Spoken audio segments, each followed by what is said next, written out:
Today we're going to be talking about colored pencil techniques. The first two I want to talk about are tricolor and direction change. And for some of you, this is going to be all new, and for others of you, this is just going to be a refresher. But I'm going to go over 6 techniques, and 3 of them, okay, you have to incorporate into your assignment. All right, so I wanted to show you, if you don't have a fancy smancy color Prismacolor set. So Prismacolor is one of the highest artist grade pencils, and a lot of artists really find that they are the highest quality. They are also a very high price. I've had this set of 120 since college, and some of it's dwindled down a bit, but it's been a really nice set. But I also wanted to share with you a set from Amazon. It's by Amazon Basics, and they're just premium colored pencils. They come in this nice tin. And this set my daughter got for Christmas, and I was actually pretty surprised by the quality of pencils. It is real similar to the Prismacolor, that buttery, soft coloring quality that a lot of artists like. So an assortment of colors, and the colors are very, the cores are very filled in. So anyway, that's what I'm going to be using today, is her set.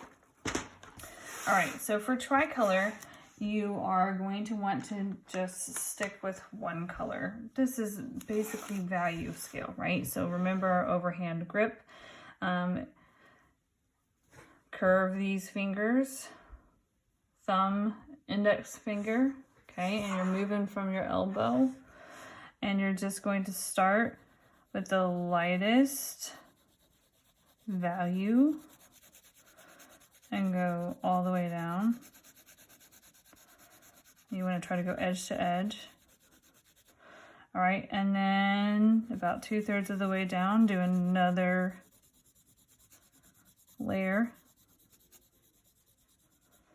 And then you have another layer. Now, if that looks like too much sectioned out, what you can do is switch to little circular motions, and it blends out that line. And I'm not adding a whole lot of difference of pressure there. Just kind of fade that out. Okay, so you should see at least 3 values there. Now, for directional change, I'll just change colors just for fun of it. Directional change, you're going to start with the first layer coloring in one direction. I'm still going to use that overhand grip. Try to go edge to edge. Okay, and then maybe the next next layer of color, I'm going to change my direction. Okay, so the first one I went this way, second time I went up and down, and then I'm going to do diagonal. It is really important that you maintain a sharp color pencil to keep for good blending. Okay, so nice solid coverage there, and so I went diagonal. The next 2 techniques that I want to show you are referred to as a gradient. And this is really similar to the first one. So whether the tricolor, really pressure wise, I'm so used to doing a gradient that I did the other way around, but tricolor would just be your basic value scale. Okay, so you would add pressure, pressure, pressure, pressure, pressure, and you've got, you know, your 3 basic sections. For gradient is really more of the method that I prefer, and that's probably why I did it first. But that's when you're going to start with your lightest layer and build it up in layers. I think it's why it's my preferred method, is because I feel like it's the way that I practiced it for years. And I feel like it gives you a nice, smooth transition when you really work on it. I'm gonna add a little bit more pressure. I kind of use like a combination of the two really to kind of get that look I'm going for. Go darker and darker and darker as long as you can see those 3 sections. So you can use some of those. There's number 3. Okay, use colored pencil. There's not much difference in those 2 colors.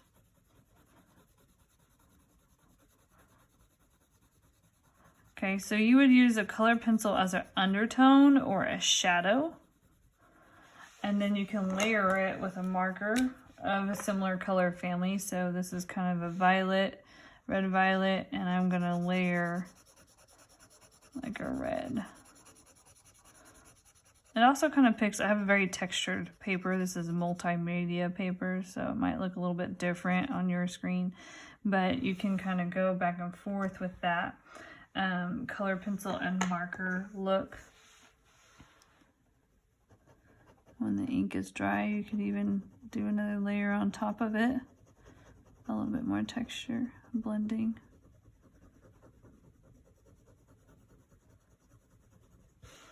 So there's that.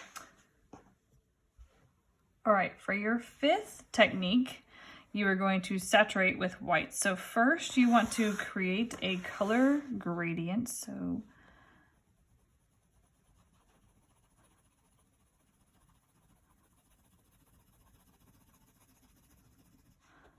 let's add a little bit, add that layers.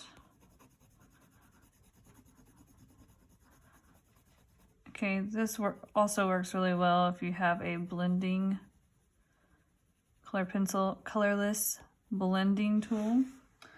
But if you don't, like I don't have mine with me right now, then you can just use white. So then blend a hard layer of white into it. So I'm adding lots of pressure.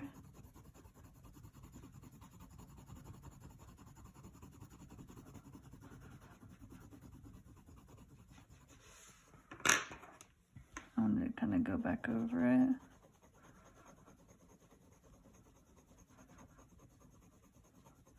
Again, the tooth of my paper is really raised, so I'm getting a lot of white dots right now.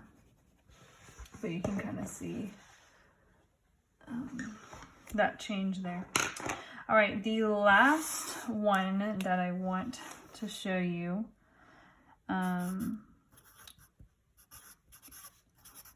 is using a solvent. Okay, so basically you're going to add rubbing alcohol. You could also use baby oil.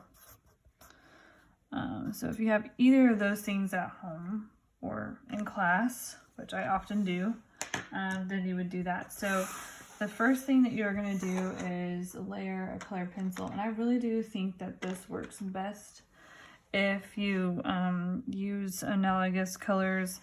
Layering, it provides for a richer amount of pigment to move around on the paper. So you do have to have quite a bit of pigment on there to do the blending. So I'm just going to kind of make my own blue violet here. So there's plenty of pigment on the paper. Kind of work back and forth. And then I'm going to grab my rubbing alcohol, which is during the pandemic is kind of difficult to find right now, but I do have some. So you just want to use like a Q-tip, and I've dipped some of it in there. It doesn't take a lot, but you can blend that out. And it kind of almost looks like watercolor when you use this. And it's the same, similar to baby oil as well. Just kind of blends. It does pick up the pigment though. So like I said, it does absorb some of the pigment. So it's really important that you have enough pigment on the paper to work with. Otherwise, you're just removing it all off the paper. So it has a nice quality to it. Let's review. We have our tricolor, basically your value scale. We have direction change, okay? You're using the same color, changing directions, or you can use in the same color family like an analogous color scheme and change directions and do that blending. Then you're doing a gradient. You have an option to do adding marker, all right, like a layer of marker. You can saturate it with your white color pencil, or a peach would work as well if you want to try that. And then lastly, using a solvent like rubbing alcohol or baby oil with a Q-tip. So from those 6 things, I want you to pick 3 to incorporate into your Cubism cartoon portrait.